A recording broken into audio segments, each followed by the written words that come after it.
Hey everybody, welcome back to the channel. Not at my usual setup, obviously, but I wanted to make this quick video because there's a lot to talk about right now. If you haven't heard, there is this drama or scandal. I think scandal is a more appropriate word, but we'll see how far it goes with Tier 2 North American Valorant. So if you haven't heard, Sean Garris made a video on his Twitter where he was talking about how he has uncovered some things within the Tier 2 North American Valorant space where there is a lot of match fixing, there is a lot of gambling going on, and a lot of thrown games. If you don't know what match fixing is, it's pretty self-explanatory from the name, but it's essentially you are throwing your game, you are intentionally throwing your game to make money off of it. So you're like betting on your own team to lose, stuff like that.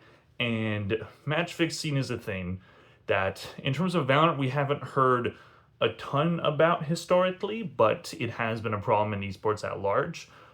CS being a great example of this. There have been many cases of match fixing in Tier 2 and Tier 1 CS. Of course, the most famous one was the iBuyPower scandal about that was 10 years ago at this point, and those players got banned for 10 years. So just recently, some of those players were unbanned from competing in pro CS, and obviously, being 10 years later, you're probably not as good as you at CS as you were 10 years ago. So those players are probably not getting spots in the big teams anymore. So that's obviously something that Valve took very seriously. It was a huge thing. They threw just a random game in a random tournament against a random team, and they made like $700 off of like the skins that they got from throwing that game.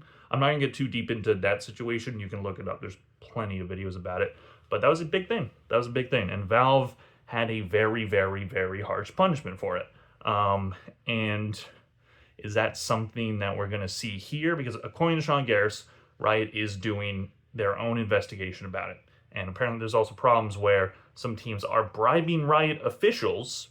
At least that's a rumor. Again, nothing is confirmed. I'm not making any accusations here. I'm just going off of what I've heard online.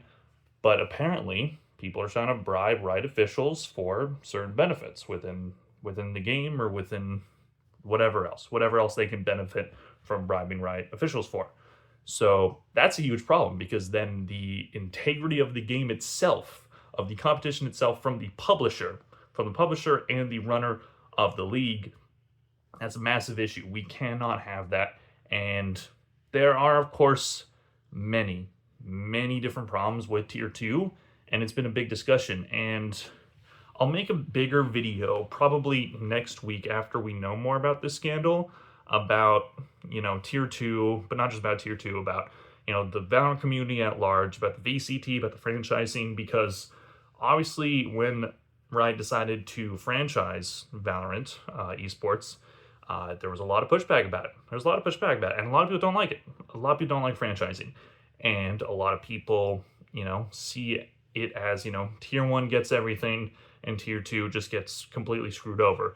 And I'm not going to say that I completely disagree with that, but I also think that, Tier 1 VCT, for what it's worth, has been a really good product. I think it's been great, and I think franchising, done properly, is the way that esports should go in, because that's where the money is. Like, we've seen other esports be organized by third-party TOs and the tournament organizers. Some do great. I think CS is like a good example where it's been a very popular game for a very long time, and Valve does basically nothing. They don't really they don't organize tournaments, they sponsor tournaments. So like all the top tier majors, those are Valve tournaments, but they barely even update their own game. It's a very hands-off approach.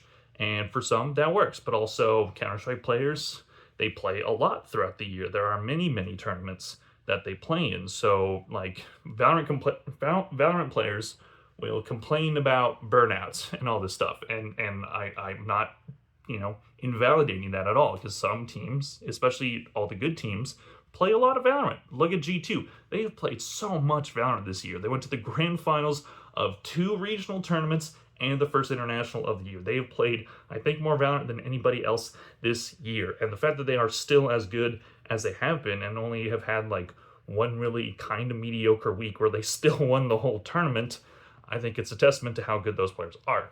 But a lot of teams, such as like Fnatic in 2023, they felt burnout. It's a hard thing to balance, and there's many issues with the tier 1 to tier 2 situation. And there's a lot of pointing fingers right now with this thing. Some people saying that this is something that players have had to resort to because of the franchise league, because since it's so difficult to get into the tier 1 of Valorant for not just players but for organizations itself, because there's only 2 spots per league in Ascension, and there's no guarantee that you're going to make it, and once you're there, there's no guarantee that you'll stay. That's a huge risk, and many organizations just can't justify it. They just can't. And that is a big issue, and I think the VCT should be more open with how many teams they let in. I don't know if I necessarily agree that relegation, like as an entirety thing, like all the partner teams also having risk of being relegated, I'm not sure if that's what I would like personally. Like I'm from North America, and in North American sports, we don't have relegation, at least in most of them, and like all like the top leagues and whatnot. So, whereas in Europe, all like the soccer leagues or football leagues, as the sport should be called, let's be honest about it, a lot of them have relegation, and it works for them. It works for soccer because soccer is huge. Soccer's massive. It's the biggest sport in the entire world, aside from I guess American football. Whatever, it's a whole debate, but soccer is massive worldwide. Every country has a massive fan base for soccer. I'm in Canada, and there's a lot of people here that play soccer. But can Valorant survive with relegation if they end up going that route? I'm not sure if it can, because orgs are gonna they're gonna have more chances to get in, but they're gonna have more chances to get out. They'll have more chances of getting to tier 1, but then if they end up just struggling right away, then they're out anyway. And that's kind of how the system works right now. I think their current system that they have with the 2 teams, I think it's the best that the 2 teams system can work. But again, it's too big of a risk for these tier 2 orgs. Like we just recently, I think literally today, it was announced that M80 is stepping away from tier 2 Valorant. They haven't been able to pay their players. It's been a big issue. And there's a lot of finger pointing. I'm kind of rambling. This is a very rambly video, but I just kind of want to air out everything, because it's like people will complain about tier 2 and about how it's bad, poorly structured. The TOs suck, and now there's all this corruption. So of course there's going to be a lot of finger pointing. It was right. It was right for doing this, right for doing that. It was because of franchising. It's because of this, because of that, it's because of this person. It's not one thing. It's not. And I want to see tier 2 thrive. I want to see the whole VCT thrive. And I'm not going to agree with everything that Riot has done. Absolutely not. But what else? What else do these people do? I don't know what tier 2 could have been structured like under a franchising system that would have been better than this. And people will point to CS and say that, oh, they should do tier 2 like that. Do you think tier 2 CS is perfect? Listen, I don't pay a ton of attention to CS. I do watch it. I do plan on watching more of it. I might make videos about it eventually. But from what I've heard, tier 2 down there is not exactly fantastic either. It's probably better than Valorant, sure. But are people watching it as much as they're watching the majors and like ESL and all this stuff? Probably not. Is there match fixing there? Yep. Are people trading skins for games to be thrown? Yep. It happens. There were players that played in the VCT that were accused of match fixing in CS while they were still in CS. So it's not just the fact that we have franchising now, and now all these players have to resort to things like this, or that Riot like stripped away like org's ability to like take sponsorships. Sponsorships were drying up everywhere in esports. It's not just because VCT had franchising. In fact, with some big sponsors that the VCT has, like Red Bull, I Buy Power, some great sponsorships and whatnot. And I don't know how much money from those are being passed down to the orgs. I know orgs get like stipends and whatnot, and I don't know how much money the orgs are going to be making off of like ticket sales for the Masters or for the like in-house regional play. I would love to see the like financials of VC. I would love to, but it's never gonna it's never gonna be public. So maybe someone will leak it one day. I don't know. I'm not saying you should, because I don't want Riot to get mad. But I don't know. It's just I don't know what Riot could have done for tier 2 to like make it so that this wouldn't be an issue. You know, because if it was more open, then this would still happen. It just would. If you want to have a tiered system versus everything open, yes. Like how the VCT worked in 2021 and 2022, it was great. It was great. It was awesome. It was nice having like every single team having a chance. But like I don't necessarily think that we wouldn't be here if it was not franchising, if it was still in that old system. So like we'll see what comes from this scandal. We will see what Sean Garrett ends up sharing. We'll see what names he names. We'll see, just everything that we're gonna be talking about within the next week and whatnot. But I don't know. I don't know what Riot could have done to prevent this. Sure, they could have kept everything open, and then it would have been, a bunch of random tournaments, and like maybe ESL could have done stuff. I don't know. I think a lot of people complain, but not a lot of people give solutions.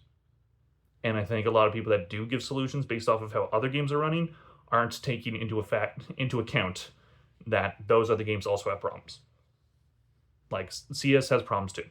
There's match fixing everywhere, and tier 2, it's a hard problem to solve because people just aren't going to watch it that much. It doesn't matter what the structure is. It doesn't matter who's playing. They're just not going to watch it. The tier 1 of every esport is what people go to watch. The people that go to watch tier 2 are like the hardcore fans and, people that probably run the orgs that are like looking at potential players and whatnot. But like, what do you really do about it? How do you make people care? Because I highly doubt that the numbers for tier 2 CS are anywhere close to tier 1 or for any other esport. So I don't know. I just think I know this is a very, very rambly video, but this is something that I'm passionate about, and I'll make a more organized video about it later. But I just think that whatever ends up happening, whatever names get named, that I don't think that it's all just one thing. It's not entirely Riot's fault, unless something ends up being incredibly intentionally their fault. Is it part of their fault? For sure. It's their esport, and they should have done better. They probably should have made it more open. They should have done a lot of things. And again, I like the franchising system. I think the VCT has been an awesome product. I think the franchising system has made it easier to follow, has made it easier to like stay consistently with like one team and their story and these players and whatnot. And I know it would have been nice for like more Cinderella stories to be able to happen with it being more open. I don't know if it necessarily would have happened though, because there are Cinderella stories within like tier 1 now. Think of EG in 2023. They were a terrible team and then they got Demon 1 and then they won the whole thing.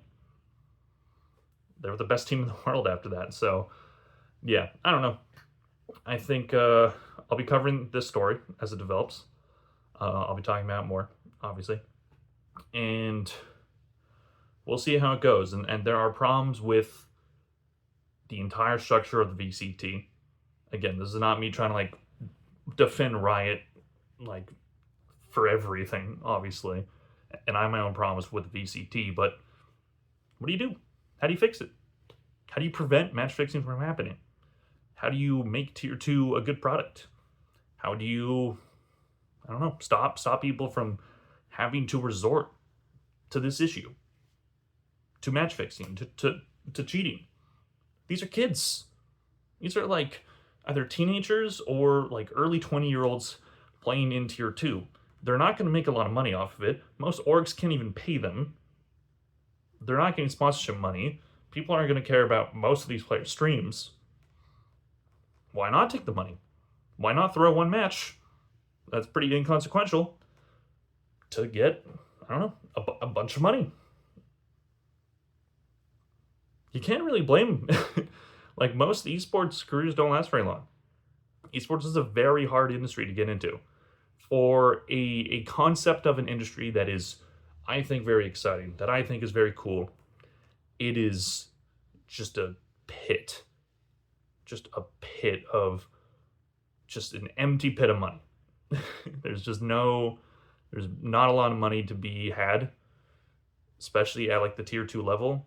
Even the tier 1 level, it's tough. Like, I'll hear like a player's salary is like 50K for like a year, and someone will like say that they're overpaid. I'm like, that's barely livable wage. Like, it sounds, I guess it sounds like a lot for what the industry is, but you know, if you compare that to a regular job, that's not that much money. So I don't know. It's a hard problem to solve, tier 2, and I don't know. We'll see how this goes. We'll see what Sean Garris has to say and what anybody else ends up coming with. And yeah, it's been a lot of drama. There's been a lot of drama in Valorant lately. So yeah, again, just wanted to make this video, just kind of ramble for 16 minutes now. And yeah, let me know in the comments down below, what do you think of the situation? What do you think is going to happen? How do you fix tier 2? Because that's an easy question.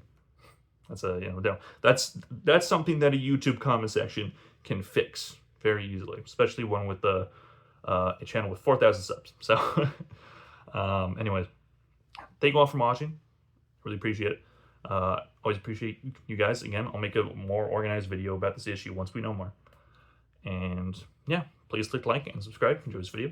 Thank you all very much for watching, and I'll see you guys in the next one. Bye.